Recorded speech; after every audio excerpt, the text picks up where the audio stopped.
Bagaimana Allah Ta'ala menjamin rezeki? A'udzubillahi minasyaitonirrajim. Wa ma min dabbatin fil ardi illa 'alallahi rizquha. Semua yang melata di atas muka bumi Allah ini dijamin rezekinya. Semua yang melata, semua yang bergerak. Setelah diteliti oleh para ulama, dabbah artinya binatang. Selalu diterjemahkan dabbah, dabbatul ardi. Binatang yang berjalan di atas muka bumi ini dijamin Allah Ta'ala rezekinya. Kenapa disebutkan binatang? Kenapa tidak disebut wa ma min insanin, wa ma min nasin? Tidak ada manusia yang tidak dijamin rezekinya. Digunakan kata yang paling rendah, paling hina, paling kotor, binatang. Kalau binatang saja dijamin rezekinya, apalagi yang mulia. Karamna bani Adam ala katsirin minal khalqi wa faddalnahum tafdila. Di antara semua makhluk ini manusia yang paling mulia. Khalaqnal insana fi ahsani taqwim.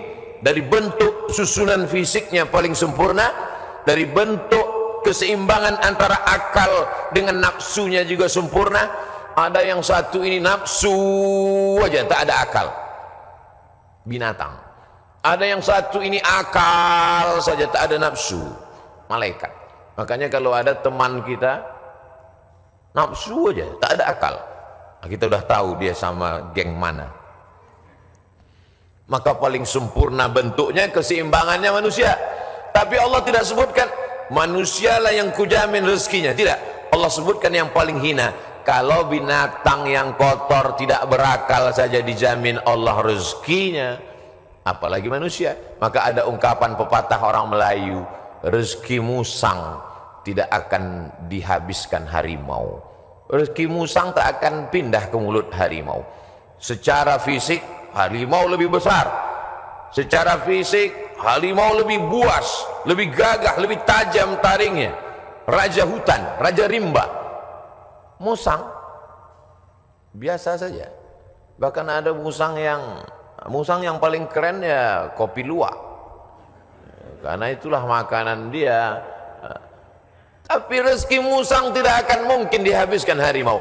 Kalaulah gara-gara harimau musang itu tidak makan, maka sudah lamalah musang itu punah dan musnah, tidak ada lagi di permukaan bumi. Tapi sampai hari ini musang masih tetap ada dan harimau pun tetap ada. Begitu Allah Subhanahu wa Ta'ala mencari, menyediakan rezekinya.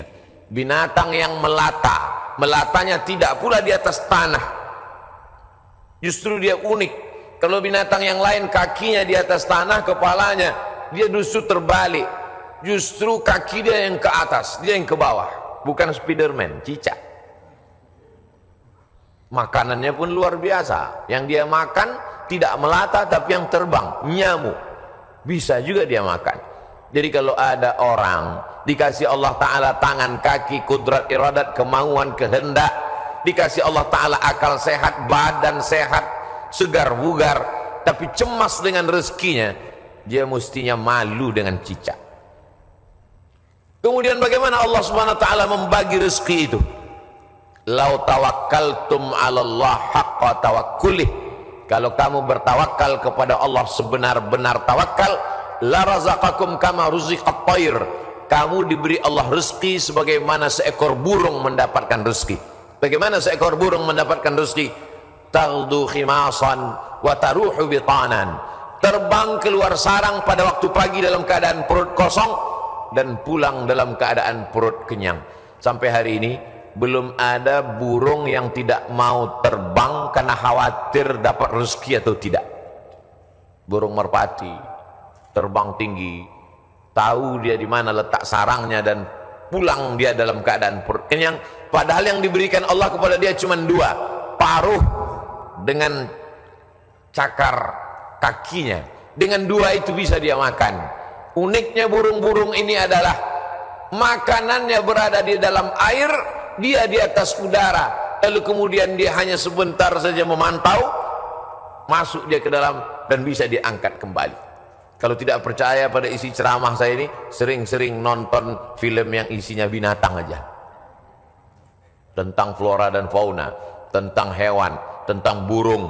Aneh dan uniknya Yang menyuruh kita untuk mempelajari binatang hewan ini adalah Allah SWT. Tapi yang mempertontonkan kita, kameramennya sampai berbulan-bulan di dalam hutan untuk menampilkan, hanya memperlihatkan seekor burung bisa menangkap seekor ikan, untuk memperlihatkan bagaimana Allah membagi rezeki kepada kita. Sesungguhnya di balik konten yang luar biasa ada kameramen yang sangat tersiksa. Jadi besar sekali jasa kameramen. Jadi nanti kalau beberapa hari ini akan keluar gambar Abdul Somad ceramah di Masjid Sunda Kelapa sedang begini-begini, itu kameramen yang luar biasa. Ini kameramen insya Allah masuk surga sama kamera-kameranya sekalian.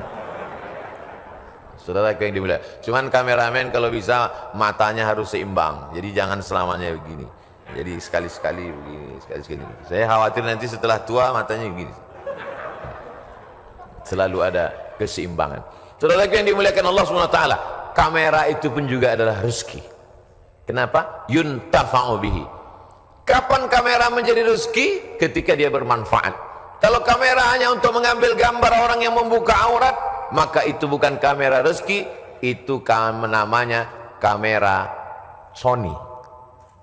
Itu namanya kamera laknat. Itu namanya kamera yang mendatangkan, bukan pada mereknya, bukan pada kameramennya, tapi apakah dia mendatangkan manfaat atau tidak. Begitu Allah SWT memberikan rezeki. Suatu ketika ada salah seorang dari wali-wali Allah, setelah mendengar ceramah Ustadz, bagaimana perjalanan Ustadz berdakwah, bagaimana perjuangan Ustadz, saya menganggap Ustadz salah seorang dari wali-wali Allah. Kata jamaah, mendengar itu saya, ente kok tahu? Saya ini wali murid.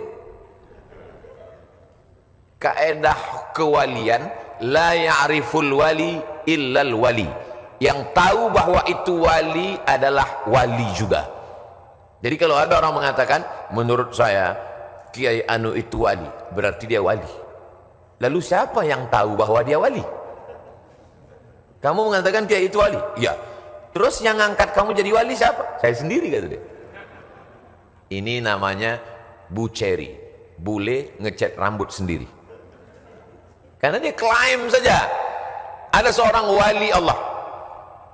Seorang wali Allah ini berjalan, dalam perjalanan panjangnya dia melihat ada seorang wali Allah juga yang duduk di gurun pasir hanya berzikir. Lalu wali yang berjalan bertanya kepada wali yang duduk, kamu kenapa duduk dari tadi tidak cari rezeki? Kata wali yang duduk, apa kau tidak tahu firman Allah, wa ma min dabbatin fil ardi illa 'ala Allahi rizquha.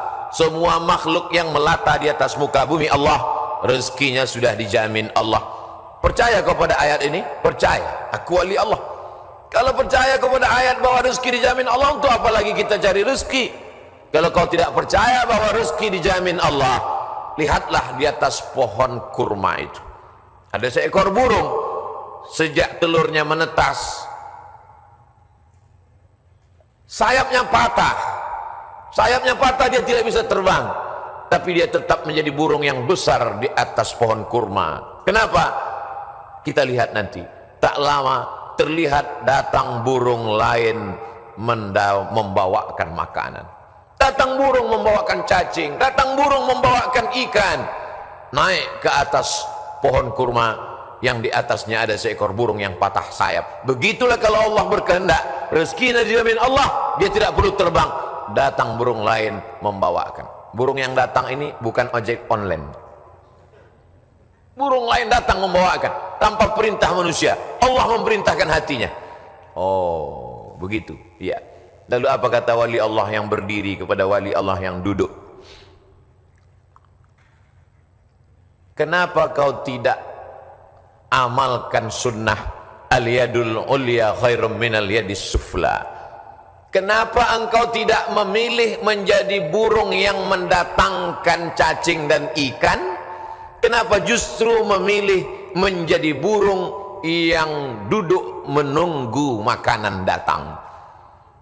Mendengar itu wali Allah yang duduk itu tegak berdiri dan dia mengatakan, kalau begitu aku lebih memilih ingin menjadi burung yang membawakan makanan karena mengikut sunnah Rasulullah sallallahu alaihi wasallam. Al-yadul ulya khairum minal yadis sufla, tangan di atas yang memberi lebih mulia daripada yang menerima.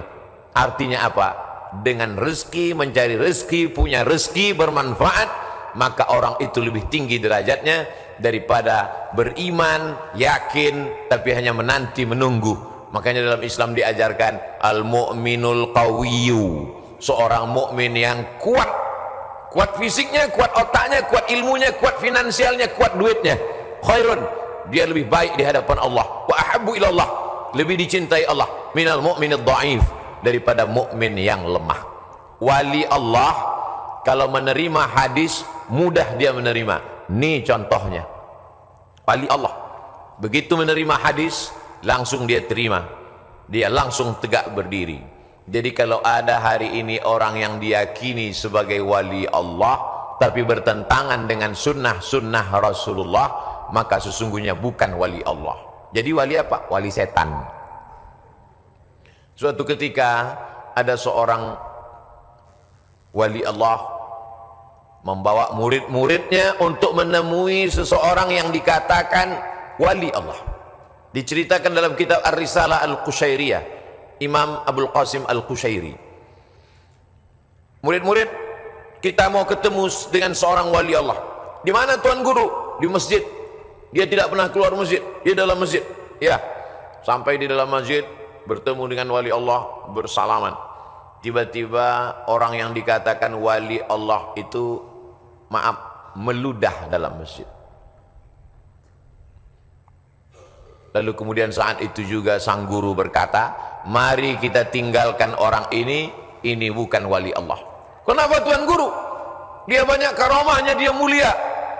Karena dia meludah dalam masjid. Perbuatannya bertentangan dengan syariat, bertentangan dengan sunnah Rasulullah SAW. Karena bumi yang paling mulia adalah masjid, meludah dalam masjid adalah menghinakan masjid, maka perbuatannya sudah menjatuhkan kedudukan dirinya di hadapan Allah karena bertentangan dengan sunnah Rasulullah sallallahu alaihi wasallam. Jadi mudah saja standar hidup ini, ikuti saja sesuai dengan ketentuan yang dibawa oleh syariat Nabi Muhammad sallallahu alaihi wasallam, termasuk dalam hal mencari rezeki ini. Kalau dia ikuti sunnah Rasulullah dengan cara yang halal, maka itu berarti dia adalah termasuk umat Muhammad sallallahu alaihi wasallam. Dia kaya Pak Ustadz, mobilnya mewah, mahal, rumahnya megah, hebat, tapi tidak pernah keluar rumah cari rezeki. Jangan-jangan punya babi ngepet, jangan-jangan tuyulnya 3 kontainer. Nahnu nahkumu bizawahir, kita menghukum orang itu dengan melihat zahirnya. Yang tahu batinnya hanya Allah Subhanahu wa taala. Wallahu yatawallas sarair. Ini pembahasan tentang rezeki. Lalu kemudian hubungannya dengan pandemi. Pandemi artinya wabah penyakit yang menyerang serentak pada satu masa di beberapa negeri. Itu arti pandemi menurut Kamus Besar Bahasa Indonesia. Jangan pandemi kata orang, pandemi juga kata kita. Pas ditanya orang apa itu pandemi, ya masih sejenis demi-demi juga lah. Bahasa Arabnya wabah. Maka doa ulama, Allahumma dafa'anal wabah, angkatlah wabah. Bahasa Arabnya wabah. Sampai ke Indonesia ujungnya hamzah berubah jadi ha, wabah. Banyak sekali kata-kata serapan bahasa Arab begitu sampai ke kita berubah. Wabah jadi wabah. Zahir lawannya batin. Telapak tangan ini batin, ini zahir. Kenapa ini disebut batin? Karena tertutup. Kenapa ini disebut zahir? Karena terlihat. Oh kalau gitu ini bisa juga disebut batin tertutup Pak Ustaz? Enggak, karena yang bisa tertutup cuman ini. Siapa yang bisa menutup ke sini? Enggak bisa. Maka ini disebut batin. Zahiruha wa batinuha, zahir dan batin. Sampai ke Indonesia berubah. Mohon maaf, lahir dan batin. Tidak apa-apa, kita teruskan saja kekeliruan itu, karena sudah menjadi umum. Ada nama kamus bahasa Arab khotok sya'i, khotok salah. syai' tapi populer. Ternyata kalau salah tapi populer, diteruskan saja kesalahan itu. Nah, kembali kepada pandemi, wabah. Wabah ini bukan sesuatu yang baru. Ada kota namanya Yathrib. Yathrib itu artinya kota yang banyak wabah penyakit. Nabi selalu merubah nama yang tidak baik kepada nama yang baik. Kamu mau kemana? Saya mau ke kampung wabah.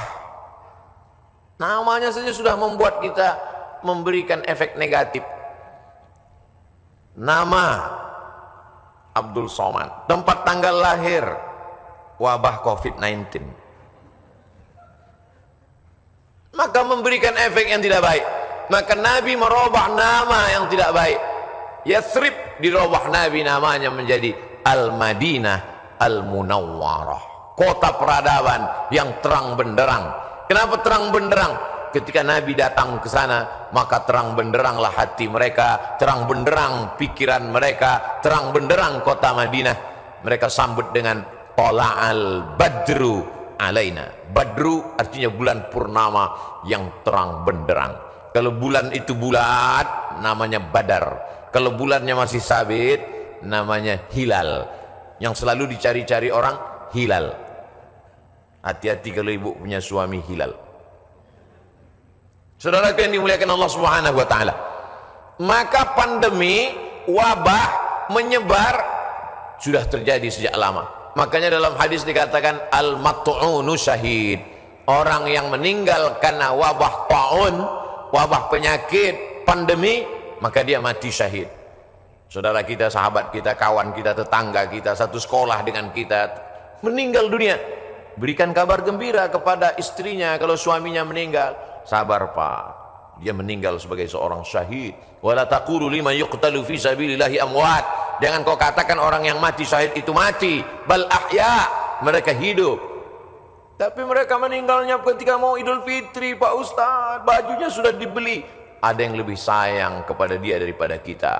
Kita tidak tahu entah apa amal dia sehingga Allah memilih dia untuk berhari raya bersama para malaikat, bersama Allah Subhanahu wa taala. Maka mendengar cerita kita itu lapang dadanya.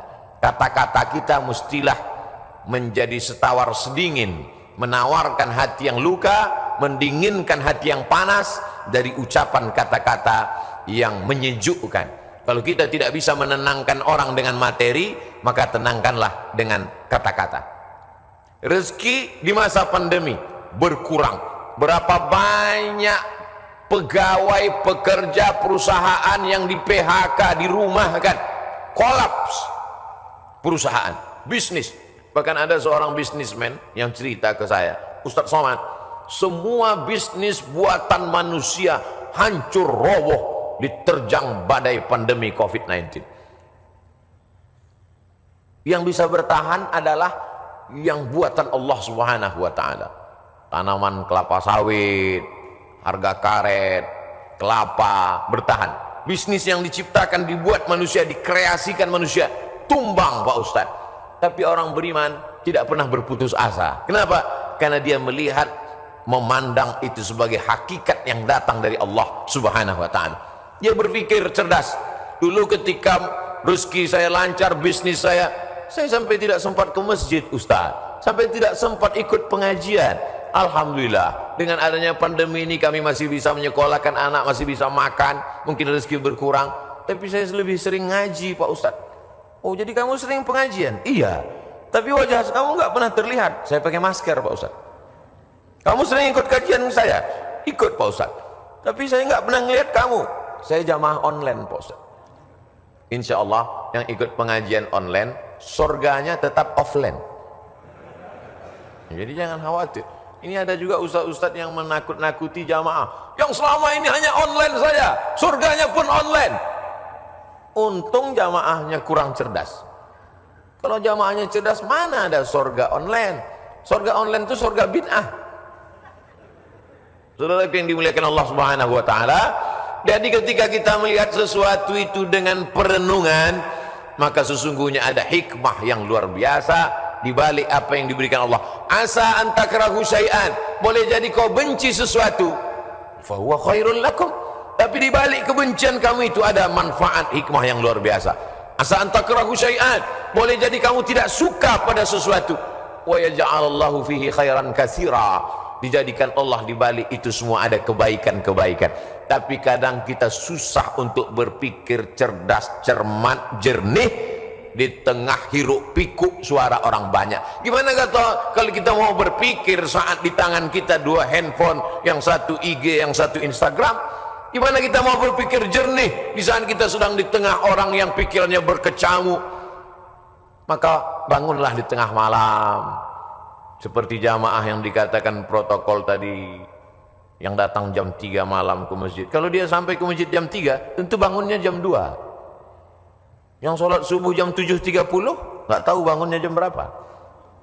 Dia datang ke masjid, tentu dia bangun. Habis itu dia mandi, terapi mandi segar, menyegarkan tubuhnya, menyegarkan pikirannya, bersih, gosok gigi, suci, menghadap Allah SWT, sholat sunat wudhu 2 rakaat, sholat sunat taubat, sholat sunat tahajud, sholat sunat hajat, sholat sunat witir, berzikir, menjelang azan berkumandang ke masjid.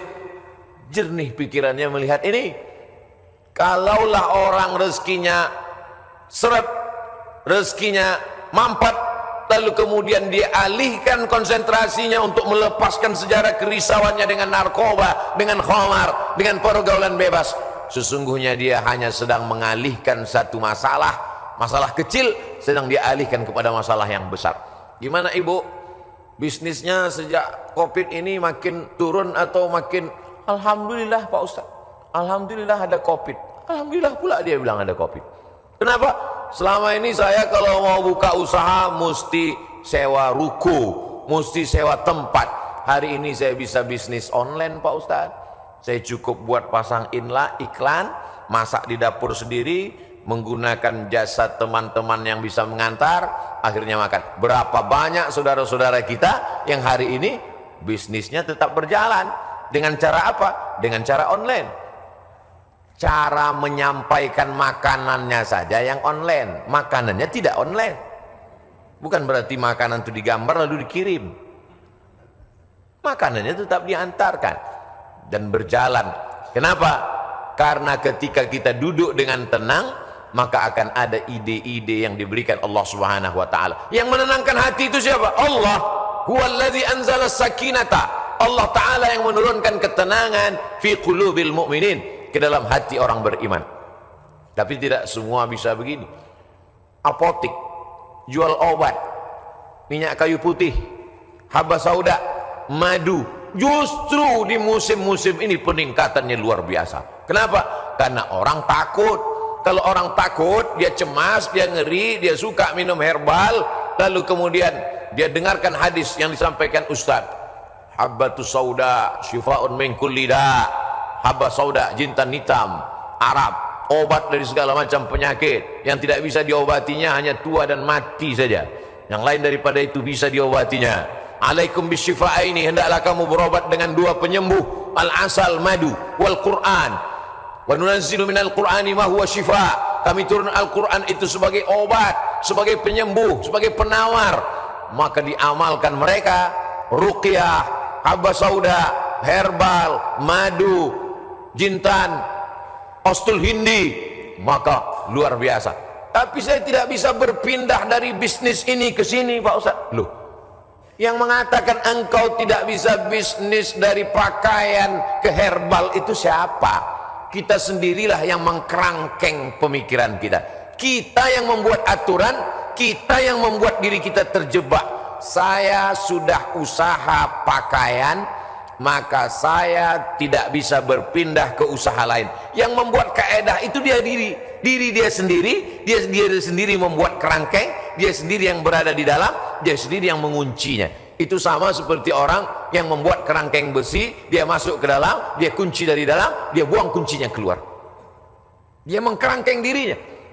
Kamu bisa berpindah dari dagangan pakaian ke jualan herbal, berpindah dari berdagang bisnis ini beralih ke sini. Itu adalah pilihan yang ada pada diri kita sendiri. Ada pilihan yang tidak bisa kita pilih. Abdul Somad menjadi orang Melayu, datang dari Pulau Sumatera, itu tidak bisa kita memilih. Saya tidak bisa memilih. Malaikat tidak pernah dulu memberikan saya pilihan di alam rahim, Abdul Somad, kau mau jadi orang mana? Mau jadi orang Amsterdam atau mau jadi orang Riau? Tak ada. Itu bukan pilihan saya. Itu pilihan takdir dari Allah Subhanahu wa taala. Tapi ada masanya kita bisa memilih antara bisnis ini atau ini, beralih ini atau ini. Ustaz, ada yang mau saya tanyakan Ustaz? Ya silakan. Bolehkah saya beralih bisnis? Boleh. Yang tak boleh beralih ke lain hati. Saudaraku yang dimuliakan Allah Subhanahu wa taala. Jadi bagaimana tiba-tiba pikiran kita menjadi sempit sampai tidak nampak solusi? Bagaimana tiba-tiba hati kita ini menjadi beku sampai semuanya terasa menyulitkan, menyusahkan kita? Maka Allah Subhanahu wa taala memberikan kita kelapangan. Man lazimal istighfar, siapa yang melazimkan istighfar, mengistiqomahkan, mengamalkan istighfar, ja'alallahu lahu min kulli dhiqin makhraja. Habis waktu ceramah. Oh, matahari terbit. Hebatnya di Masjid Agung Sunda Kelapa. Setiap matahari terbit, bunyi alarm. Setiap matahari terbit, bunyi alarm. Setiap matahari terbit, bunyi alarm. Lama-lama jamaah mengambil kesimpulan bahwa kalau alarm tidak berbunyi, matahari tidak terbit. Kalau ada usaha, baru ada rezeki. Kalau ada usaha, baru ada rezeki. Kalau ada usaha, baru ada rezeki. Kalau tidak ada usaha, berarti tidak ada rezeki. Rezeki terbagi dua. Ada rezeki yang bersifat mauhibah, pemberian Allah. Ada rezeki yang bersifat al-kasbu, usaha. Dan berapa banyak rezeki yang berdasarkan pemberian Allah Ta'ala jauh lebih besar daripada usaha. Tapi jangan gara-gara ini lalu orang tidak mau berusaha. Usaha datang dari kita, pemberian datang dari Allah. Cobalah tanya bisnismen orang-orang kaya itu, apakah dari usahanya itu datang? Berapa banyak usahanya biasa saja, tapi pemberian Allah Subhanahu wa taala luar biasa. Yang dinilai Allah adalah bagaimana seorang hamba berusaha. Itulah ahlus sunnah wal jamaah. Adapun orang yang berpangku tangan menunggu hujan turun dari langit, mereka adalah ahlul bid'ah wad dhalalah. Namanya kelompok Jabariyah. Jabr, al-Jabr. Ada wali nikah itu namanya wali majbur, wali yang boleh memaksa. Jabariyah orang yang terpaksa. Kata dia hidup dia ini terpaksa karena takdir. Kau kenapa tidak berusaha? Semua sudah ditakdirkan Allah. Kau kenapa mabuk? Saya tidak ada niat mabuk Pak Ustadz. Saya terpaksa karena takdir. Dua salah dia. Pertama, dia berbuat dosa. Yang kedua, dia mengkambing hitamkan Tuhan atas segala dosa-dosanya. Maka orang seperti ini dihukum double oleh Sayyidina Umar bin Khattab. Pada zaman Umar pun spesies manusia seperti ini sudah ada. Yang sekarang ini hanya pengikut-pengikutnya saja, neonya, model barunya muncul di zaman modern ini. Maka orang seperti ini bukan ahlus sunnah. Ahlus sunnah adalah berkeyakinan bahwa rezeki dijamin Allah, tapi dia juga berusaha. Menurut Imam Abdul Hasan al-Ash'ari, maka itu yang disebut dengan al-kasbu wal ikhtiar. Ada usaha. Subuh ini saya sudah ditakdirkan Allah Subhanahu wa taala ada 2 minuman. Yang berada di atas meja ini walaupun nampaknya 3, yang minuman 2, yang ini hand sanitizer. Lalu kemudian saya boleh memilih antara 3 ini. Yang mana yang mau diminum boleh pilih. Mau yang ini atau yang ini, tapi jangan yang ini. Ketika dia sudah diberikan kepada saya, maka ini milik saya, ini udah takdir saya, ini ketetapan untuk saya. Tapi saya mesti menggerakkan tangan saya, mesti memasukkannya ke mulut saya. Semuanya datang dari Allah. Gerak ini tangan bisa bergerak, itu pun dari Allah. Hati ini untuk condong kemana, itu pun dari Allah. Itulah mengapa dikatakan wallahu khalaqakum wa ma ta'malun. Allah menciptakan kamu dan perbuatan kamu. Perbuatan kamu itu pun juga ciptaan Allah, karena semua datang dari Allah. Menulis, tangan yang menulis ciptaan Allah. Pena, kertas, itu pun ciptaan Allah. Maka dikatakan bahwa kamu dan perbuatan kamu adalah ciptaan Allah. Tapi kita punya pilihan. Wa nafsin wa ma sawwaha, demi jiwa dan penciptaannya. Fa alhamaha fujuraha, ada jalan kiri, jalan fujur, jalan bengkok, jalan hitam. Wa taqwaha, jalan kanan, jalan baik, jalan putih. maka kita tinggal memilih. Ketika pilihan kita benar, kita dapat surga. Walladzina amanu wa 'amilus shalihati ulaika ashabul jannah walladzina kafaru wa kadzdzabu biayatina ulaika ashabun nar. Jangan dengan penuh kesadaran sendiri menabungnya di bank konvensional haram, duitnya duit riba, dimakan dengan penuh kesadaran. Ketika ditanya, kau makan riba? Iya, tapi ini haram. Takdir, susah saya menolaknya, Ustaz. Tidak bisa begitu, karena kita punya pilihan untuk mengalihkan dia dari konvensional ke syariah. Kita punya pilihan untuk memilih antara yang haram dengan yang halal. Ketika pilihan itu tepat, disitulah balasan datang dari Allah Subhanahu wa ta'ala. Saudaraku yang dimuliakan Allah, ada orang yang sanggup memilih tapi dia tidak mau. Ada orang yang tidak tahu, ada yang pura-pura tidak tahu. Maka semua jenis manusia ini nanti akan mempertanggungjawabkannya di hadapan Allah Subhanahu wa ta'ala. Dengan mengaji kita menjadi tahu. Setelah tahu, ujiannya lebih berat. Selama ini kita tidak tahu, kadang-kadang ada enaknya juga tak tahu. Ada mahasiswa lama, ada mahasiswa baru. Mahasiswa lama dengan mahasiswa baru duduk di tempat yang sama, mau daftar ulang di awal tahun ajaran.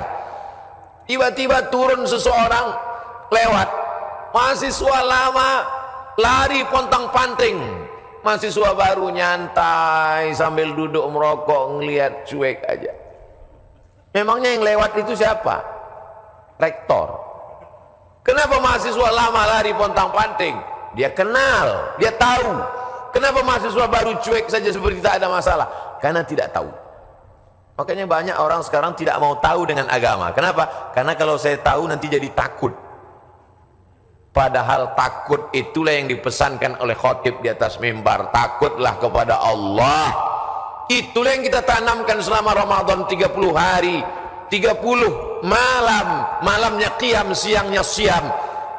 Akhir daripada target puasa itu adalah la'allakum tattaqun, takut. Salat, tegak, ruku, sujud, subuh, zuhur, asar, maghrib, isya, tahajud, witir, doa, qabliyah, ba'diyah. Apa yang ingin dicapai? Inna salata tanha 'anil fahsya wal munkar. Kajian subuh, kajian kita ini, apa target visi misi dari kajian ini? Kajian ini supaya takut kepada Allah, jangan sampai makan haram, jangan gara-gara pandemi ini lalu kita kemudian berubah keyakinan. Makanya pesan Nabi, qul amantu billah, berilah aku pesan ya Rasulullah. Kalau sudah aku terima pesan yang singkat padat ini, aku tidak akan bertanya lagi kepada siapapun. Katanya, amantu billah, katakan aku beriman kepada Allah. Tsumma istaqim, istiqamah. Istiqamah sebelum pandemi, istiqamah berusaha dengan rezeki yang halal. Setelah pandemi pun juga istiqamah. Mudah-mudahan kajian ini membuat kita tetap istiqamah, tetap kuat iman dan Islam. Kita sampaikan kepada sahabat jamaah semuanya bagaimana menghadapi pandemi tetap dengan rezeki yang halal. Mudah-mudahan kita selalu dalam ridha Allah Subhanahu wa ta'ala.